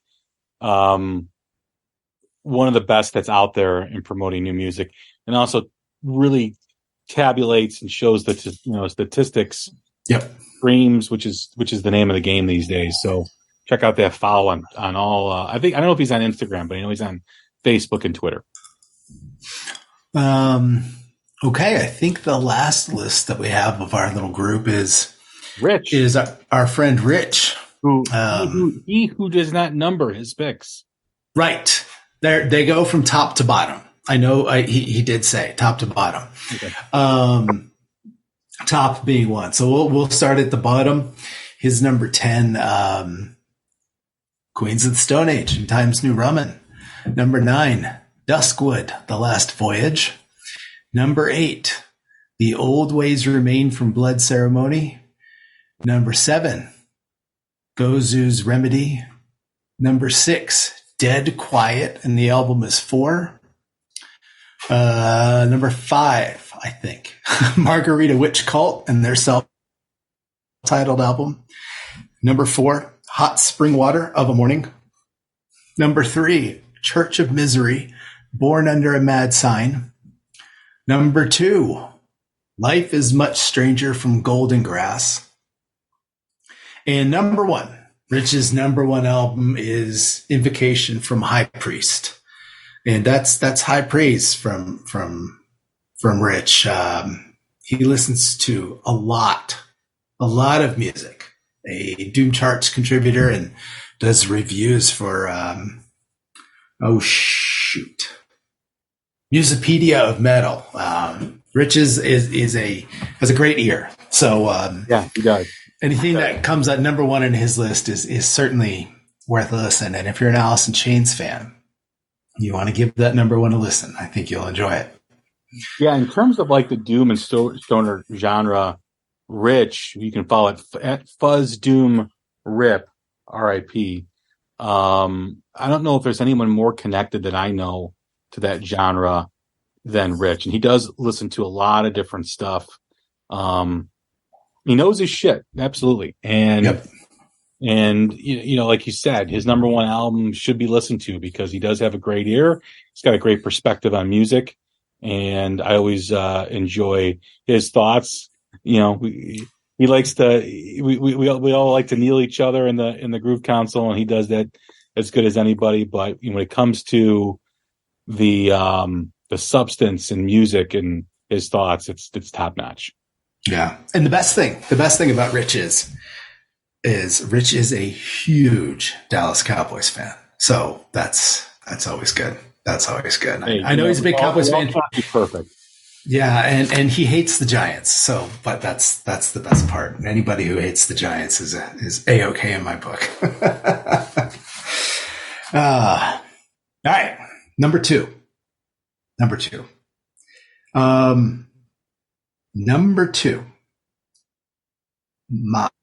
This was my number 1 album for the quarter, hands down, until Friday night, June 23rd.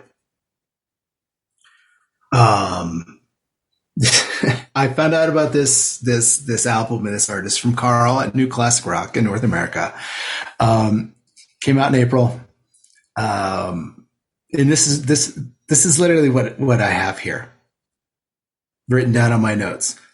Soul, soul, soul, feel, feel, feel. Awesome, awesome, awesome. Darnell Cole in the vibe, a man of soul. You spoke really well about it. It's so good.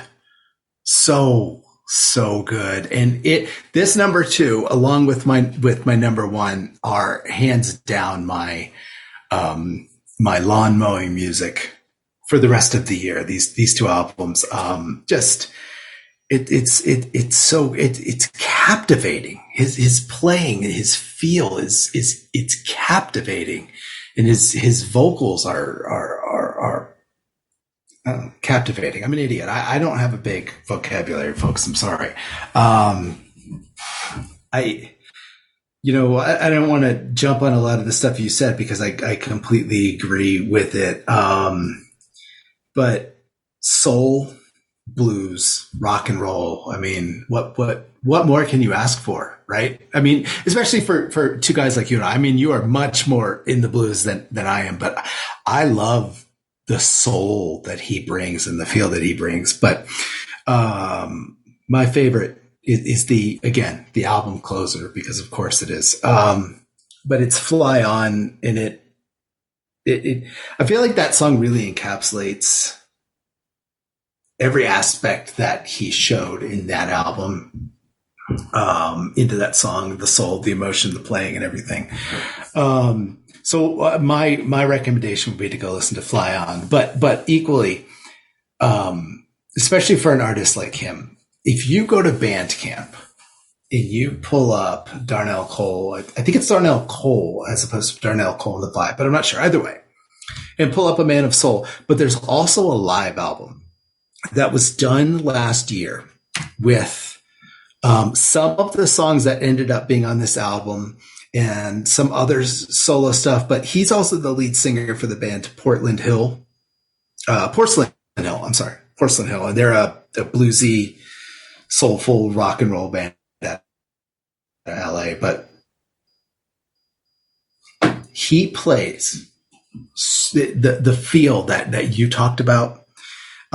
It really comes through when he plays live. So my recommendation is obviously it's my number 2 to give the album a listen, but more so go to Bandcamp and pull up his live album and listen to it. Cause I know if you listen to it, you'll buy it. So, I hope you do that. I hope you enjoy it. But, so with that said, Darnell Cole and the Vibe, A Man of Soul, and God forbid he listens to this. Let me just say, Darnell, I'm sorry. You were my number 1 until the last week. My number 1.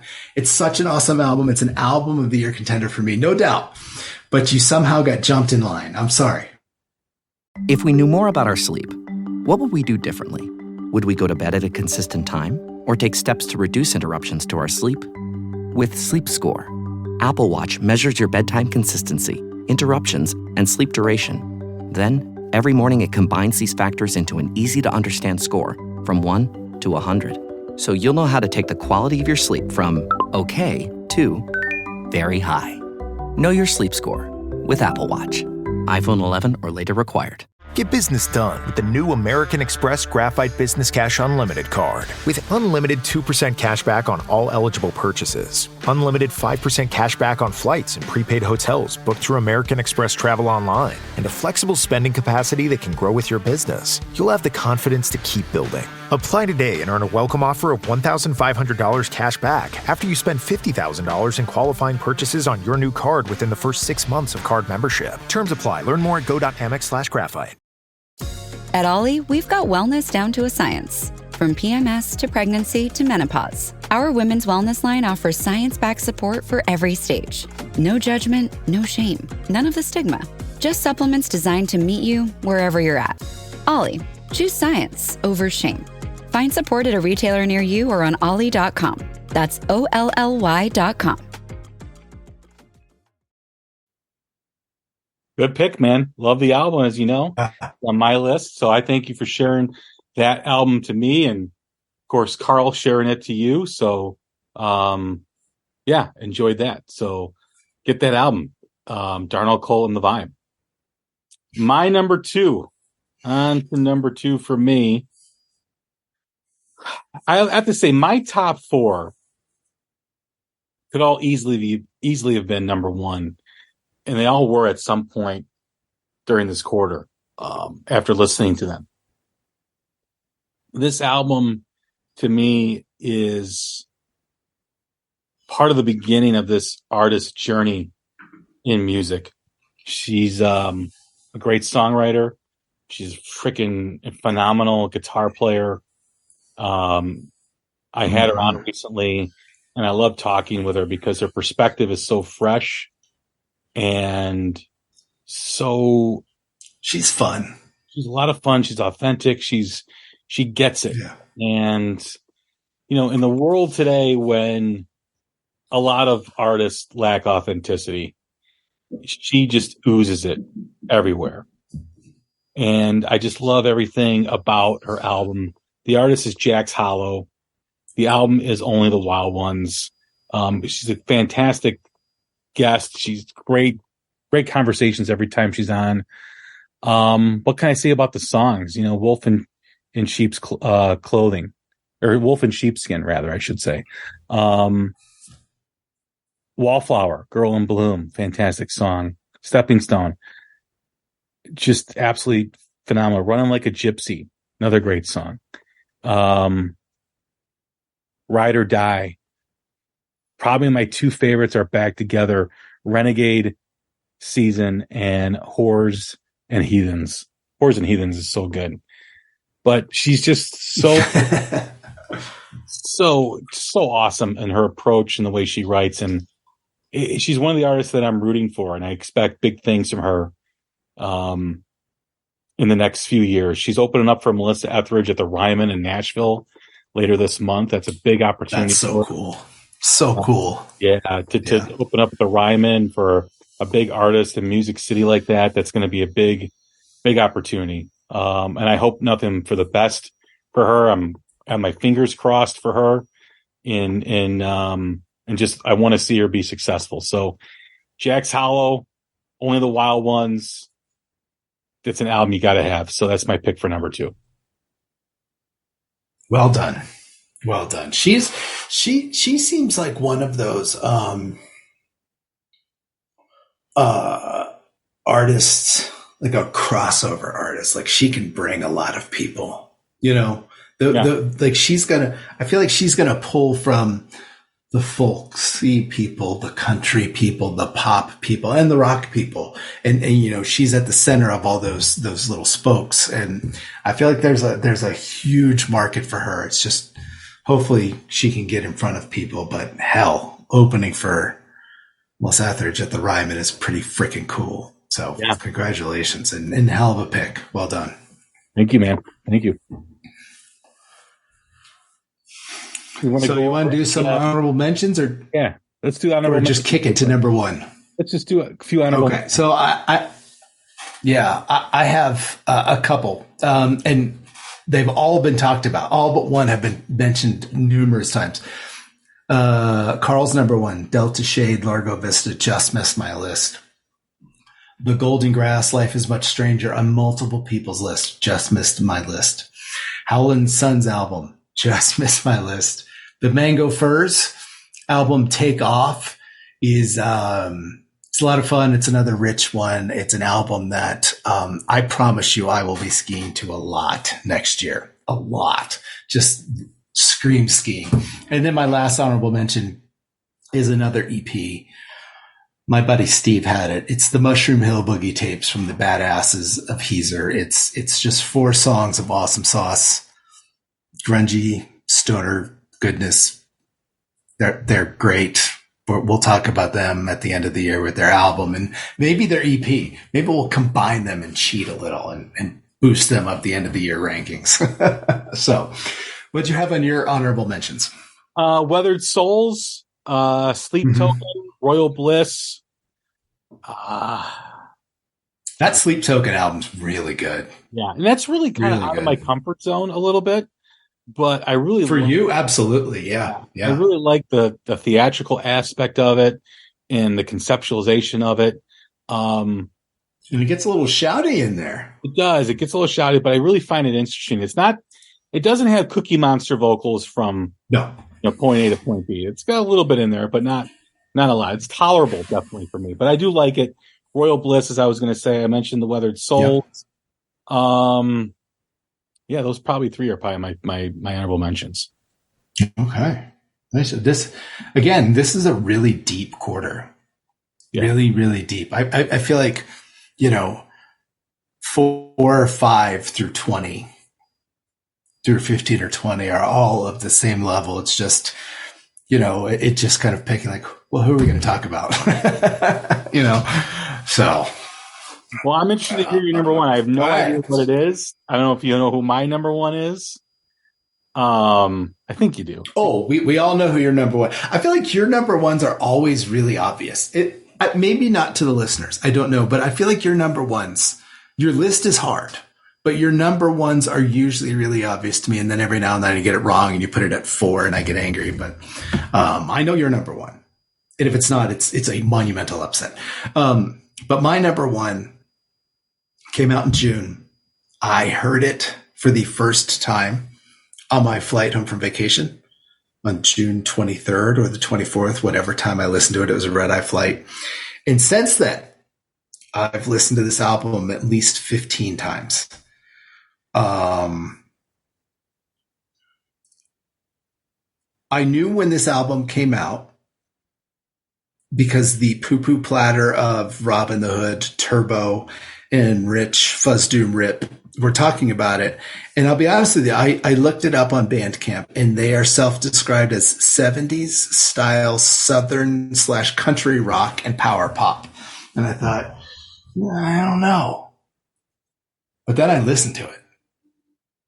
And God damn it, Hot Spring Waters of a Morning has completely captured me, and I'm completely smitten with it. It's monumental. It's a side project with members of Moss Generator, Stone Axe, and Sour. I am not qualified to talk about this man. I will leave that to people like Rob and Rich and Turbo. But Tony Reed is the guitarist and the vocalist, and it is utterly fantastic. This is such a weird term to use, but it's clean.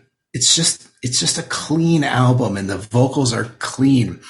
And I kind of want to say crisp, but crisp doesn't sound right. So I think it's just a really well, cleanly produced album. And I wrote a couple, 2 or 3 notes down to talk about each of these albums. And I wrote down a fucking full page of stuff to talk about on this album. And I'm clearly not going to go over all of it. It's stellar vocals. It's really, really good. There are really good guitar solos that are in line with the song that just flow. I don't know. Whenever we get to number 1, I get so excited that I just kind of like get diarrhea of the mouth and run on. And I feel like I shouldn't do that now. But if you don't know this album, there's a run of songs that starts from Back to the Wire, Backwater Fever, Winter Child, Within the Shadows, and It's a Wonder. It's the last 2/3. And they're so catchy and so enjoyable. And you know, this is both a driving album to me and to sit on the patio and have a bourbon album and sit out with friends at their house and grill while drinking a beer. It's all of that. It's a multi-purpose album. It's great. But if I can leave you with 2 things, it's this. 1, my favorite song is It's a Wonder. It's a really expressive song. So that would be my suggestion. But our friend Rich, I think of this every single time I listen to this. When Rich wrote a review on, oddly enough, the Golden Grass album, he wrote something that stuck in my head. And it was something along the lines of, I'd like to think that if I were in a band, that I would make music like this. And he said that of Golden Grass. And I think of that every time I listen to this, because I'd like to think that if I had any musical chops, and I have none whatsoever, that if I put a band together, this is the kind of music that I would make. It really, really speaks to me. I like Moss Generator. I really like Stone Axe.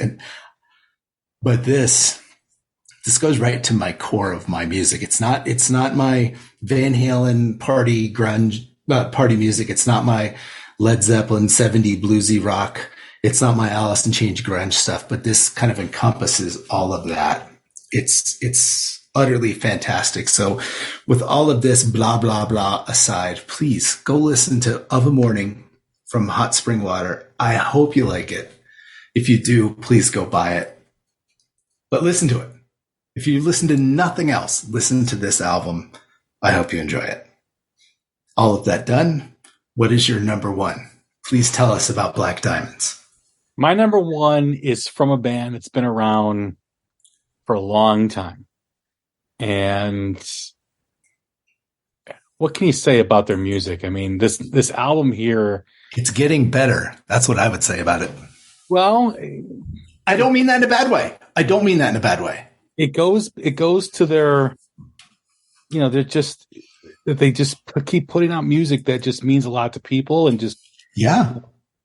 And, you know, when Metallica put out 72 Seasons, I really didn't know what to expect. And I got to listen to it more and more. And it just blew the doors off of me. And I can't stop listening to it. It's just absolutely phenomenal. It's more hard rock than metal, I want to say. But 72 Seasons is just a great album. Hold on. Hold on. Your number one is Metallica? No disrespect to Metallica. It's Black Diamond's LA Guns. Okay, get the fuck out of here. You're talking and I'm staring at you through this Zoom thing like, are you fucking with? You're fucking with me. Okay. All right. That was a lot of fun, folks. You should have seen his face.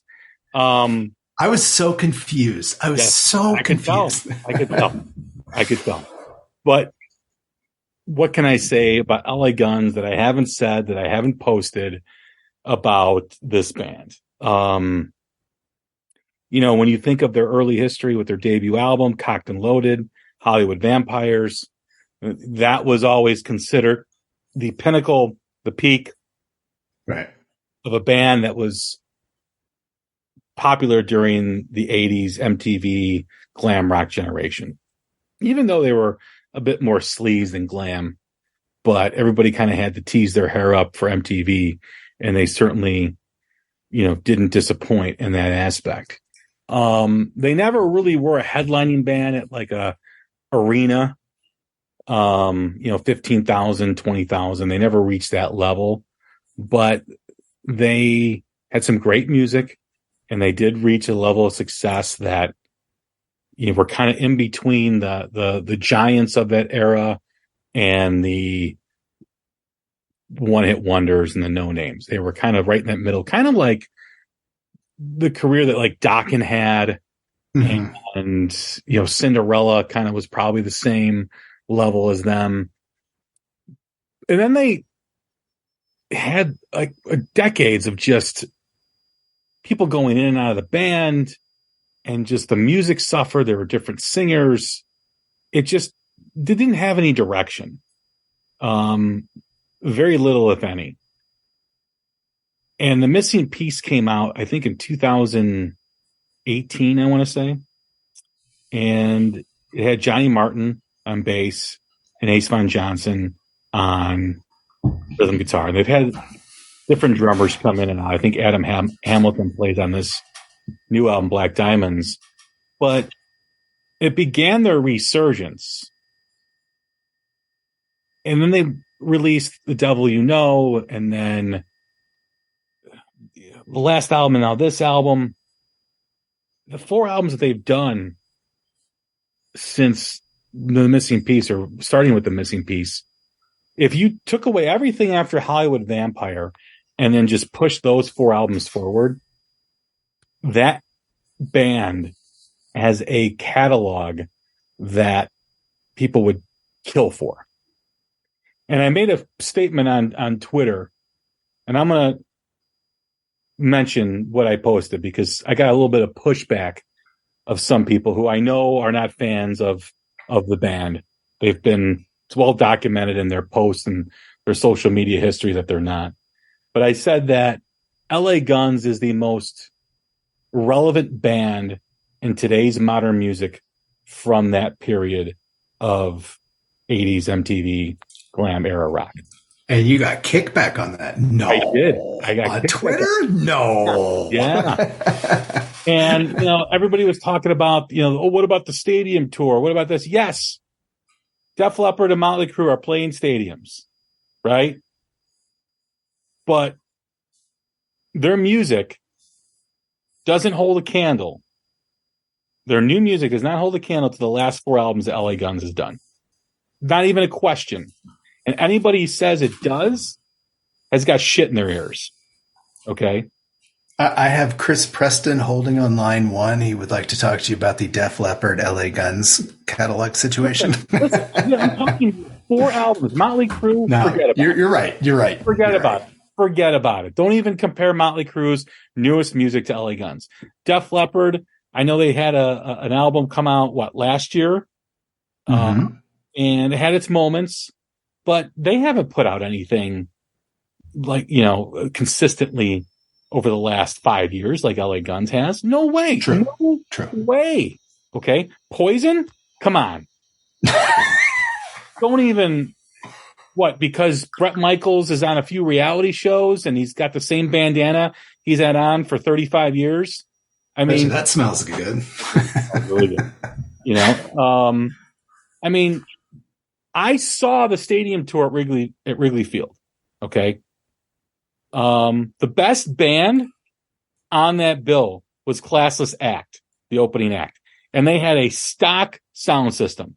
They had the basic sound system. They didn't have drum triggers like Poison and Motley Crue had. They didn't have any other stuff. Def Leppard was good. Don't get me wrong. They were good live. Out of the legacy acts that played, it was probably Def Leppard and Joan Jett, which were the two best. Everyone talks about Poison stealing the show. I don't know what show they're at. I mean, Poison, I don't want to talk about. I don't want to spend my breath talking about Poison. Yeah. Get back to LA Guns. But LA Guns, there is not a band from that era that has consistently put out the material and the songs and the albums like they have over the last 5 years, the last 4 albums. There isn't one. There's moments for other bands, right? Some bands have had their moments. Bon Jovi hasn't put out anything decent since Have a Nice Day, which was 15 years ago? Probably longer than that, 20 years ago. Okay. So don't even say Bon Jovi. Metallica is more of a hard rock thrash metal. I don't even put them in the same category as other. But when someone, responds to my tweet and says, "Are you serious?" Yeah, I'm fucking serious. And if you don't fucking believe me, you either have a biased opinion against this band or, like I said, you got shit in your ears. Okay. This band, they fucking kill it live. I saw them at the Whiskey Go-Go on New Year's Eve. I've seen them before. I just missed them here in Chicago. I couldn't make the show. I'm disappointed, but I'm sure I'll see them again. Tracy's playing has reached new levels that very few guitar players, when they get to the age of Tracy, when, people consider their peak to be years before, is able to reinvent themselves as a guitar player. I mean, what he's doing right now on guitar, he's got a Page, Randy Rhoads, frickin' influence on his guitar playing that just oozes and just comes out in every pore of his being. Phil Lewis, we talk about vocalists that will remain nameless, that cannot sing like they used to from back in the day. Phil Lewis is not that guy. Phil Lewis fucking kills it. Incredible. I mean, he's in the same category as a voice now of like a Paul Rogers, of like a Steven Tyler, in that their voice still sounds incredible. Still sounds like it did 30 years ago. You got Ace and Johnny in this band that I think have really created some consistency and some stability within the band. And I think that matters to Phil and Tracy. Ace is a freaking incredible guy, incredible individual. Johnny is awesome. Just great presence on stage. Adam Hamilton played the drums. I don't know who's touring with them on drums, but the band is just fucking top notch. And, rather than see my comment on Twitter and push back against it, go listen to the last 4 albums and go compare it in terms of relevancy to any of the legacy bands from that era. And you will lose, because none of them hold a candle to what LA Guns is doing right now. I know it's my opinion, but take it as fact. When you hear the song You Betray, oh my God, that fucking riff is so over the mountain with like Immigrant Song, like in between Immigrant Song and Over the Mountain by Ozzy. Wrong About That is a really good song. That's so fucking up. Yeah. Diamonds. I mean, the era of power ballads has been long gone, and Diamonds brings it back. It's such a beautiful song. Babylon, a great song. Shame. I absolutely love the song Shame. Shattered Glass, fucking absolutely fucking incredible. Got It Wrong. Low Life. God, I mean, Like a Drug, Crying. Gonna Lose. I mean, what more can I say? This album is absolutely phenomenal. And I've been jumping on LA Guns over the past several years. But man, I they're supposed to release another album at the end of this year, which is fucking what? It's crazy. So, man, I'm just telling you, anyone who's doubted this band, or maybe because of the history of all the changes they had for the last 2 decades after Hollywood Vampires till Missing Piece. Just put all that aside. That doesn't matter anymore. What matters is the now, and there's no band making better music from that era than LA Guns. That's all I got to say. That's my number 1 pick is Black Diamonds, LA Guns. I'm telling you, go get it. I have been historically a very casual fan of LA Guns. And I bought this album. I really like this album. I feel like their last 3 albums, for me, again, casual fan, I look at those last 3 and I feel like they keep getting better and better. So my comment before was I didn't make that in a negative way. Like I didn't like them, but their last 3 are good. Their last 2 are great. I mean, I say it's great. It didn't make my list, but still, I mean, I bought it. I put my money in. That's how good it is that a casual fan turns around and listens to that and it says, holy shit, I got to buy this. So a hell of a pick. I imagine that's a easy album of the year contender for you. Pretty much. Yeah. I mean, the song from their last album, Let You Down, is probably top 5 song they've ever recorded. I would agree with that. I think it's the best song they've ever recorded. Personally, again, casual fan. You are a monster LA Guns fan. So as a casual fan, I think that's the best one. But my opinion is 10% of what yours, carries the weight of 10% of what yours does as a monumental LA Guns fan. But hell of a list, man.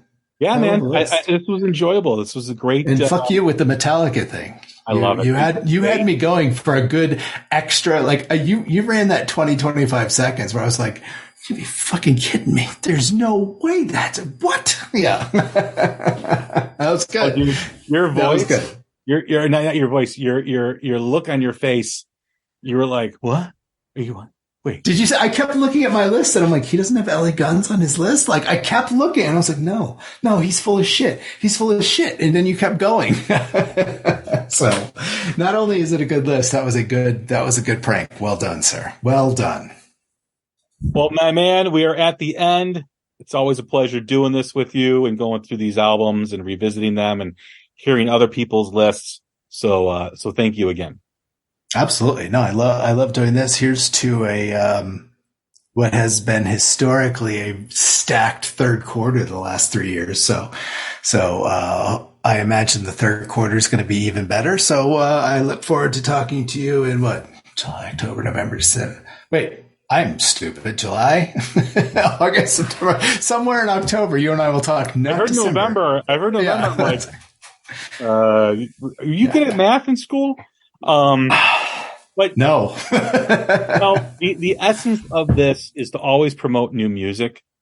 And we may not be the big publications that have to stay and stick with the trends and what's trendy and what's happening and, what's most popular on TikTok and all these social media platforms. We focus on something that we all love and something that we try to remain authentic to, and that is rock and roll.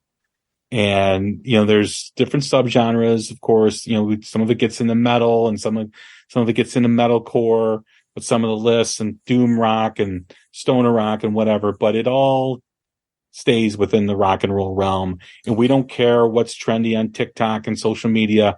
We care what's good.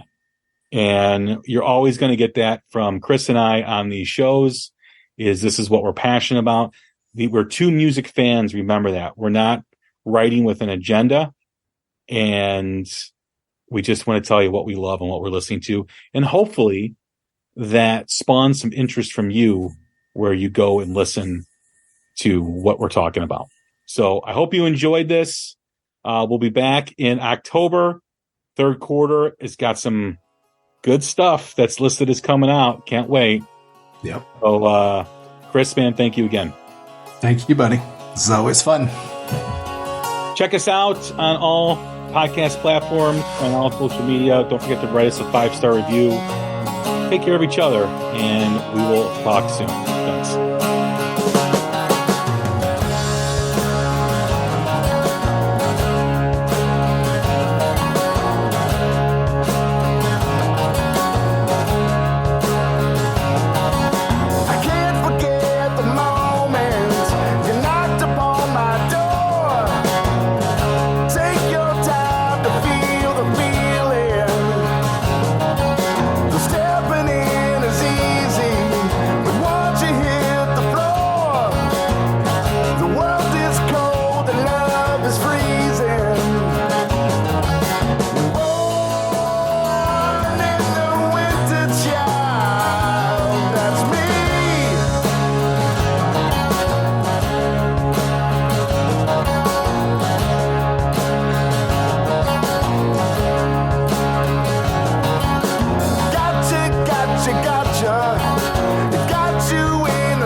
Ryan Reynolds here for Mint Mobile. Are you looking for a beach read this summer? May I suggest your big wireless bill? It's got suspense, mystery, a slightly flat emotional arc, and a shocking twist where you realize you've been overpaying the entire time. Fortunately, though, Mint's story is better. Every plan, $15 a month, even unlimited. That's it. Happy ending, 0 tears. Give it a try at mintmobile.com/switch. Upfront payment of $45 for 3 months, $90 for 6 months, or $180 for 12-month plan required. $15 per month equivalent. Taxes and fees extra. Initial plan term only. Greater than 50 gigabytes may slow when network is busy. See terms. Stitch Fix. Stop shopping. Get styled. Not today, sweatpants. Somebody's wearing jeans that fit. Wow! No photos, please. I'm just a regular dad who happens to have a stylist. I really look my best when someone else makes the decisions. Hey, we can all see you two-way mirrors.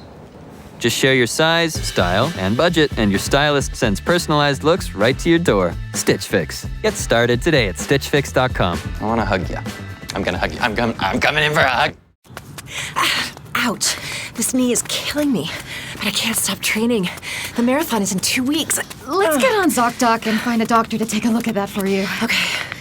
Here's a review. Dr. Craddock really takes his time. No, I don't have time. What about Dr. Charles? His patients say he can help find a quick fix, and he's in network. Great, now we're talking. Book it. Booked. 1 mile down, 19 to go. Bring it on. You've got options. Download the ZocDoc app today.